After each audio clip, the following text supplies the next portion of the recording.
वंशी विभूषित करा नवनीरदाभात पीताम्बराधरणं विफलादरोष्टात् पूरेन्द्र सुंदर मुख आदर बिंद नेत्रात् कृष्णात् किमपि तत्त्वमहं न जाने।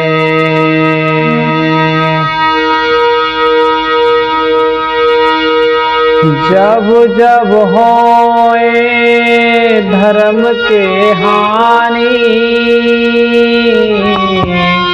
बाड़े असुर अधम अभिमानी तब तब धरे प्रभु मनुज शरीरा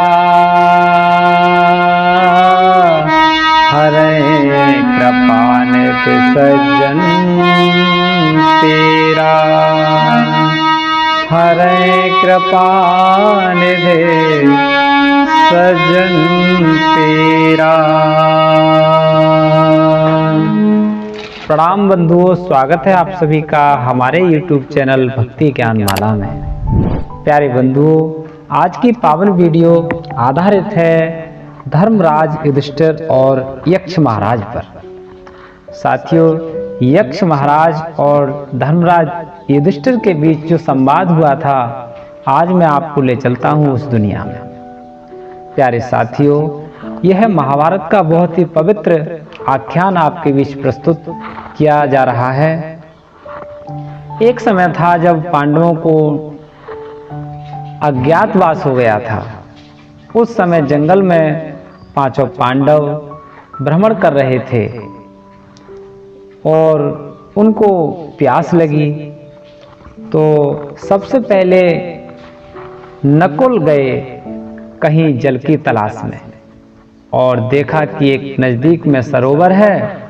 सरोवर में से जल लेने के लिए उन्होंने जैसे ही बर्तन डुबाया और पीने की इच्छा हुई, तो जल का देवता जो यक्ष है, उन्होंने उसे रोकना चाहा और कहा, हे वत्स, पहले मेरे प्रश्न का उत्तर दो, उसके बाद जल पीना। नकुल ने उनकी बात पर ध्यान न देते हुए जल पी लिया और वहीं मूर्छित हो गए। इसी तरह से सहदेव भी गए, उनको भी मूर्छित कर दिया। उसके बाद भीम गए, उनको भी मूर्छित कर दिया। इसी प्रकार अर्जुन गए, उनको भी मूर्छित कर दिया। अब धर्मराज युधिष्ठिर ने देखा कि जो भी जल लेने जाता है वो वापस नहीं आता। बात क्या है, चलकर देखना चाहिए। साथियों, धर्मराज युधिष्ठिर जलाशय के पास पहुंचे, सरोवर के पास पहुंचे तो देखा कि उनके चारों भाई मूर्छित पड़े हैं।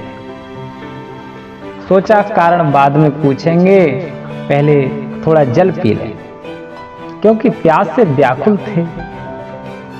जल पीने की जैसे ही इच्छा हुई, सरोवर की ओर बढ़े तो जल के देवता यक्ष महाराज प्रकट हुए और उन्होंने कहा, युधिष्ठिर, जो हालत आपके भाइयों की हुई है वही हालत आपकी होगी यदि आपने मेरे प्रश्नों का उत्तर दिए बिना जल पी लिया। तब मैं आपसे कुछ प्रश्न करना चाहता हूं।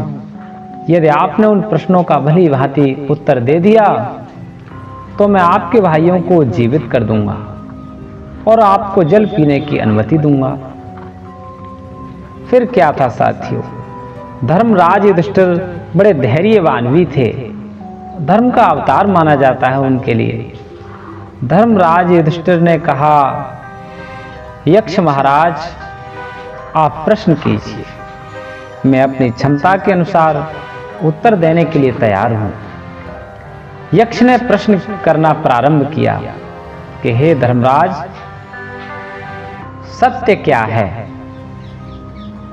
उत्तर में धर्मराज युधिष्ठिर ने कहा, मृत्यु। अगला प्रश्न किया, मनुष्य के हाथ में क्या है? उन्होंने उत्तर दिया, कर्म। फिर उन्होंने प्रश्न किया, जल से पतला क्या है? उत्तर में जवाब दिया युधिष्ठिर ने, ज्ञान। फिर उन्होंने प्रश्न किया, अग्नि से तेज क्या है? युधिष्ठिर ने उत्तर दिया, क्रोध। फिर यक्ष महाराज ने प्रश्न किया, भूमि से भारी क्या है? युधिष्ठिर महाराज ने उत्तर दिया, पाप। फिर अगला प्रश्न उन्होंने किया, सुख क्या है? युधिष्ठिर ने जवाब दिया, इच्छाओं का त्याग ही सुख है। फिर उन्होंने प्रश्न किया यक्ष ने, सबसे बड़ा धर्म क्या है? युधिष्ठिर ने उत्तर दिया, परोपकार।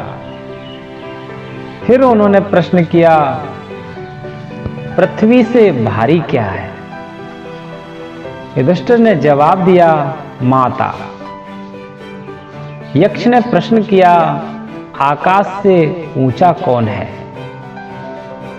धर्मराज युधिष्ठिर ने उत्तर दिया, पिता। फिर उन्होंने प्रश्न किया, वायु से तेज गति किसकी है? युधिष्ठिर ने उत्तर दिया, मन की। यक्ष ने पुनः प्रश्न किया, काजल से भी काला कौन है? उत्तर में जवाब मिला, कलंक।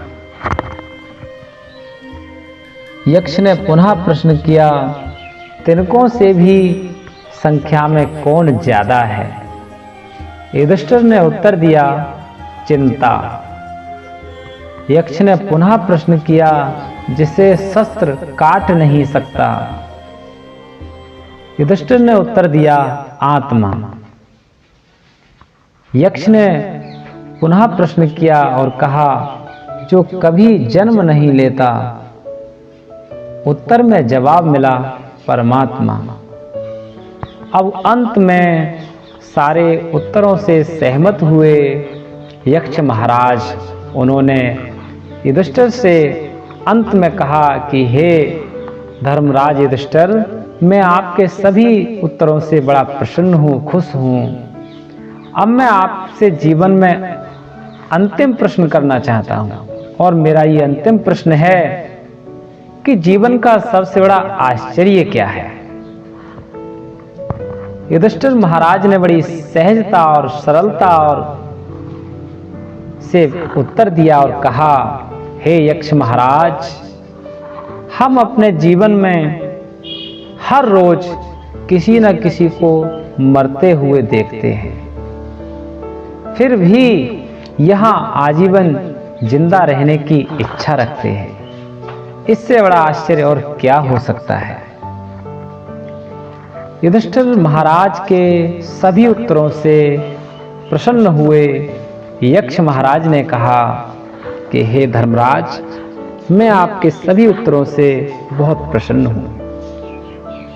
अब आप इन चारों भाइयों में से किसी एक को जीवित चाहते हो तो बोलो, किसे जीवित चाहते हो?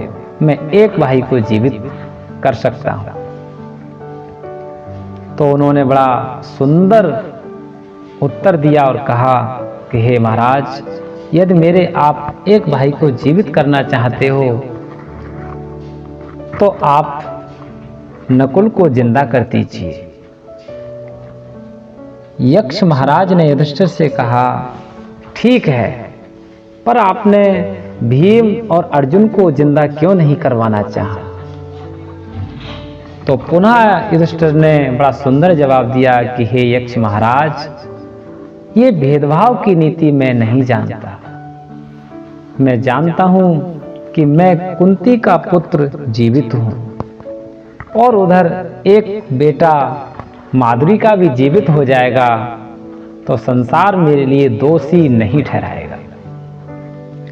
इस जवाब पर भी यक्ष महाराज बहुत खुश हुए और उन्होंने उनके चारों भाइयों को जीवित कर दिया। और युधिष्ठिर महाराज ने पानी पिया।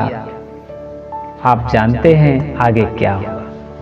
साथियों, कैसा लगा यह वीडियो? यह वीडियो आपके लिए अच्छा लगा हो तो आप मेरे YouTube चैनल भक्ति ज्ञानमाला को सब्सक्राइब करें, वीडियो को लाइक करें और ज़्यादा से ज़्यादा शेयर करें। प्रणाम बंधुओं।